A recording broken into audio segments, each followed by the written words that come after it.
সন্ত্রাসের ছায়ায় মোহাম্মদপুর, নাগরিক নিরাপত্তা কোথায়?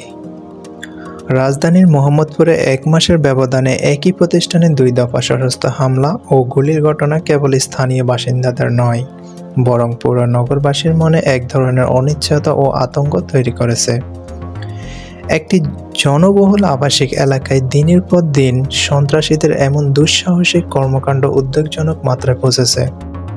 সবচেয়ে দুর্ভাগ্যজনক বিষয় হলো, প্রথম দফার ঘটনায় একজন সন্ত্রাসী গ্রেপ্তার হওয়ার পরও দ্বিতীয়বার একই ধরনের হামলার পুনরাবৃত্তি প্রমাণ করে অপরাধীরা কেবল সংগঠিত নয়, তারা আইনের ভয়ও করে না। পত্রপত্রিকার প্রকাশিত খবরাখবর থেকে জানা যায়, একজন ভুক্তভোগীকে হত্যার হুমকি দিয়ে বিপুল অঙ্কের চাঁদা দাবি করা হয়েছে।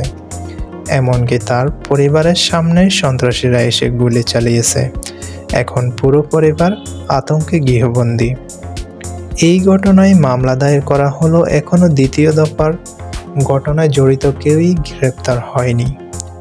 পুলিশের পক্ষ থেকে বলা হয়েছে, সিসিটিভি ফুটেজ বিশ্লেষণ করে হামলাকারীদের শনাক্ত করা হয়েছে এবং তারা একটি পেশাদার সন্ত্রাসী দলের সদস্য।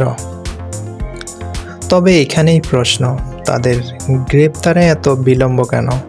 মোহাম্মদপুরের এই সন্ত্রাস তৎপরতা পেছনে আরও গভীরতর সমস্যা রয়েছে।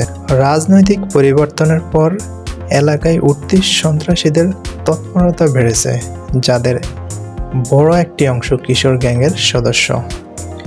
এদের পেছনে একাধিক শীর্ষ সন্ত্রাসীর পৃষ্ঠপোষকতা রয়েছে।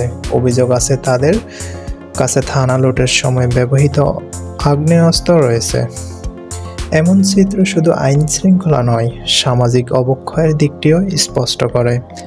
আমরা মনে করি এই পরিস্থিতি মোকাবেলায় কেবল অভিযানে নামলেই চলবে না, বরং সরকারকে একটি সমন্বিত দীর্ঘমেয়াদী কৌশল গ্রহণ করতে হবে। কিশোর গ্যাংয়ের উৎপত্তি, প্রচার ও পৃষ্ঠপোষকতার বিরুদ্ধে বিশেষ পরিকল্পনা নেওয়া জরুরি।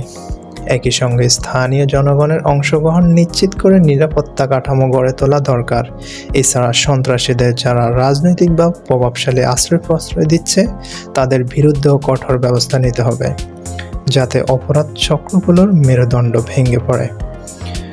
সর্বোপরি নাগরিকদের নিরাপত্তা নিশ্চিত করা রাষ্ট্রের প্রথম ও প্রধান দায়িত্ব।